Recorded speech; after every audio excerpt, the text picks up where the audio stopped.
It's the biggest little countdown. Dave Gavitt.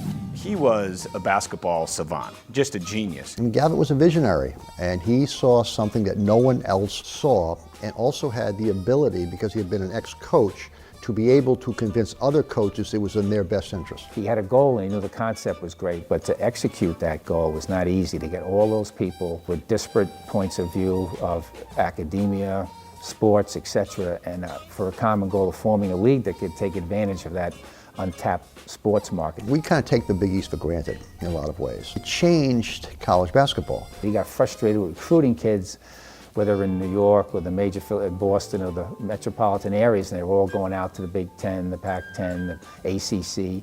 And he said, geez, we better get ahead of this curve and form our own league that can keep the talent in the Northeast Corridor, which produces a lot of players. But not everybody could have executed that concept. Jim Boeheim, the great Syracuse coach, has said this many times. Without Dave Gavitt in the Big East, Jim Boeheim's not in the Hall of Fame.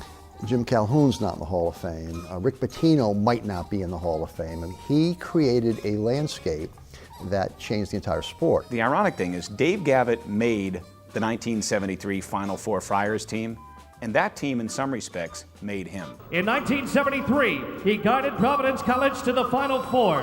You wanted to perform for this guy and give him everything you had. He had just great personal qualities. It was a short tenure as a coach, but boy, was he well respected. I think the interesting thing about Dave Gavitt is, however revered he is around here, I think within the basketball world in this country, he is even more so. How he represented himself was the best of Rhode Island. When you think of people and families that Rhode Island can be most proud of, the Gavitt would be at the top of the list.